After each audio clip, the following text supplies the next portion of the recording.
now to think that we are in a forum that is literally a global stage. Right.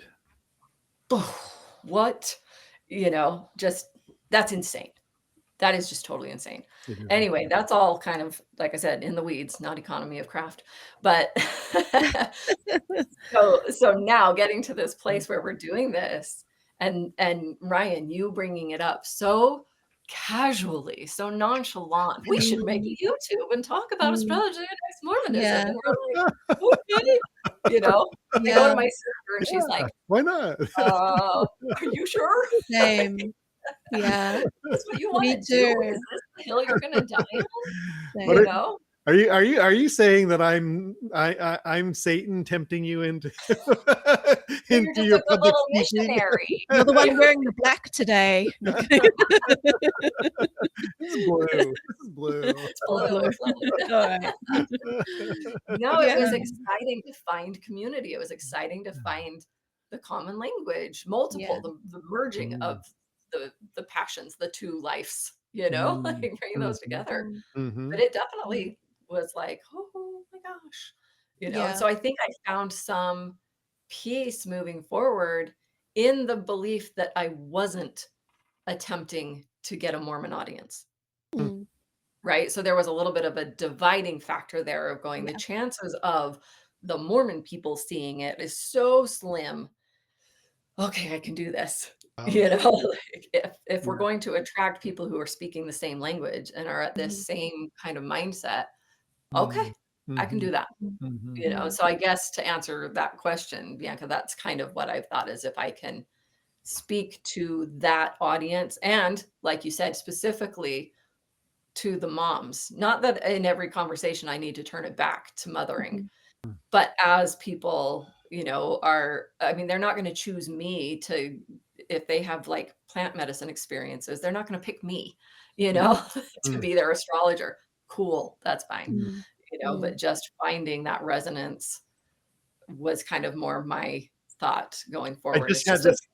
I just had this idea, and you guys might think, oh, that's stupid idea, which is totally cool. Oh, okay. And even if you think it's good and we don't do it, it's fine too. But in terms of bringing people on, what might be fun is to bring a person on, and we give like a group reading to the person, like bring a Mormon or an ex-Mormon person on and bring their chart up and do like a group reading or something like that. Like, it'd be might be kind of fun, I'd love to love that and record that. Yeah. If they're willing to go public with their details. And if we have enough prep time to look at the chart beforehand to gather some thoughts and some of their commentary, that's what I would rather than like, well, you Ryan could, I'm sure you'd be easy to just pick a person, pull up a chart, and let's chat. But I'm a little bit more this Capricorn rising. Let's prepare behind the scenes first. Ooh, I'm the Sag rising chart reader. Yeah. So. What does an Aquarius rising chart reader look like? Show us. Yeah, you have we to have show to find out. Actually, I feel much more connected to the Taurus. I feel Venus. So the Venusian part of that.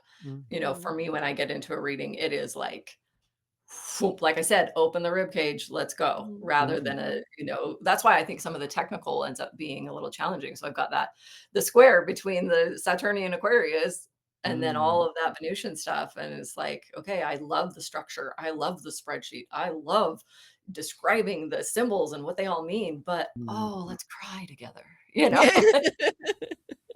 do, like every reading.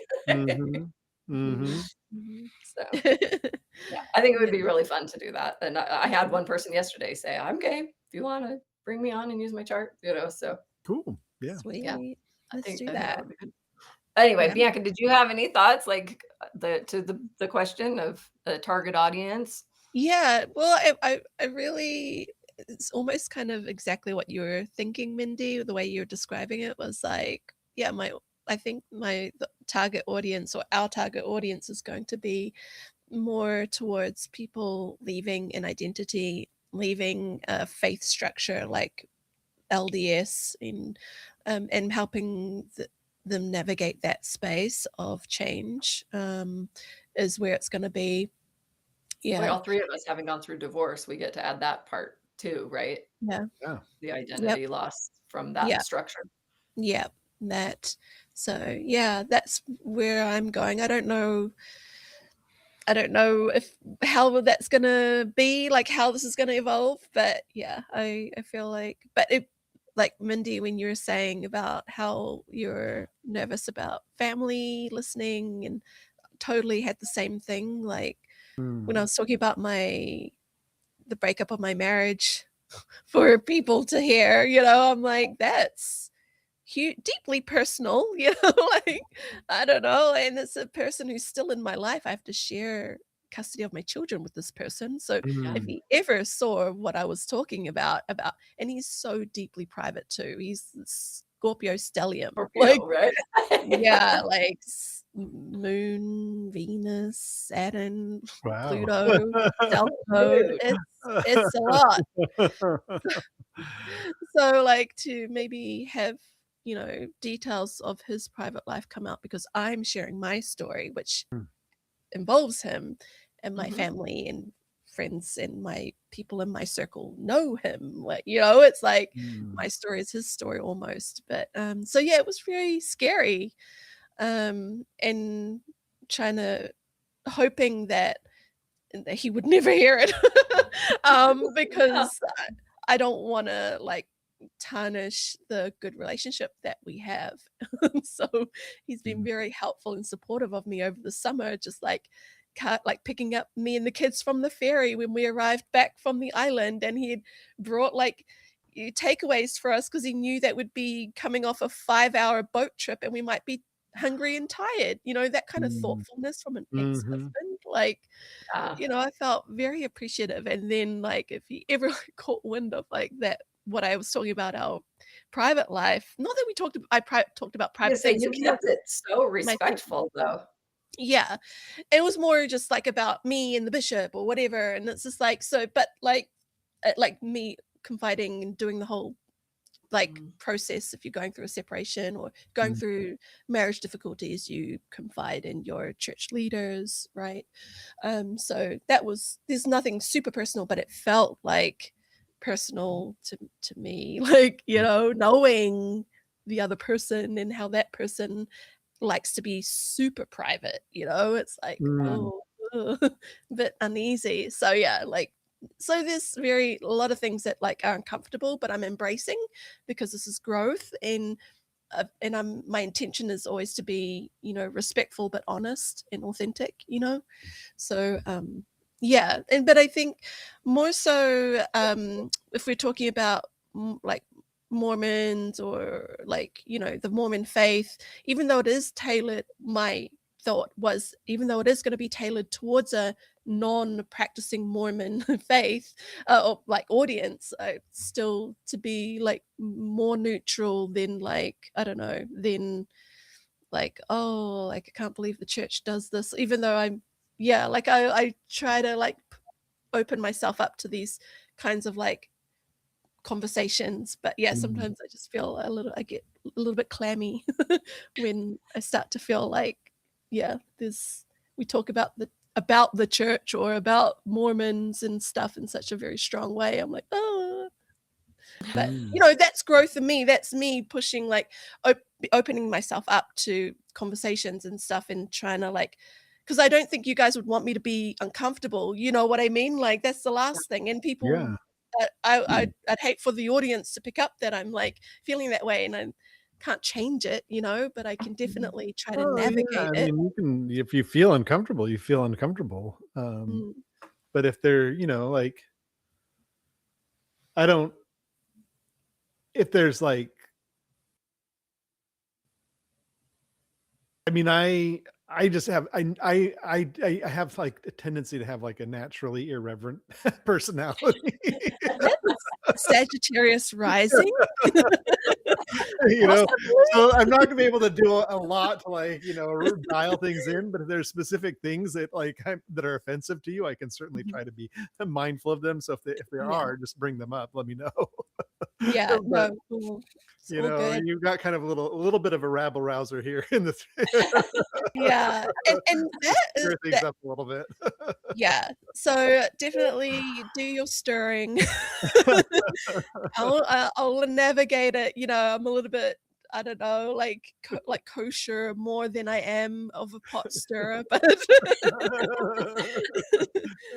What's yeah, interesting, Bianca, is that one of the things that I feel from you is the the struggle having left. It's so ingrained in us to Mm, be reverent, to mm, not speak ill of the Lord's anointed, to not, mhm, you know, like, there is such a protective nature well, and you mhm, both to went to the temple.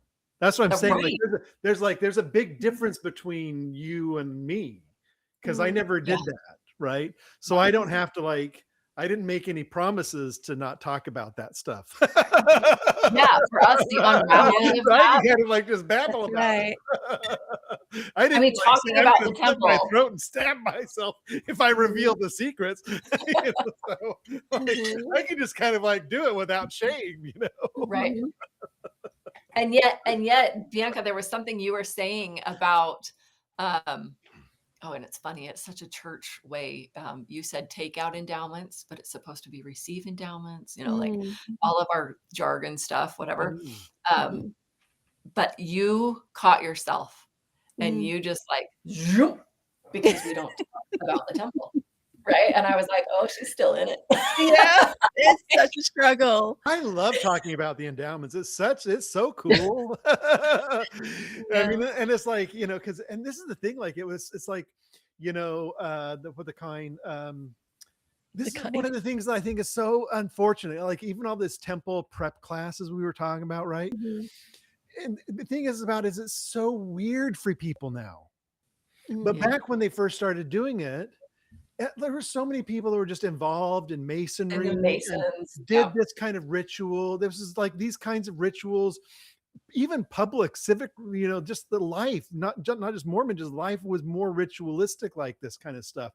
We That still time swear is on the Bible, right? right. Like the president in the Yeah. political scene. Right. Like there's so much. It's like, and so, but there's no, so it wasn't there would have needed to be less preparation for it, for one thing.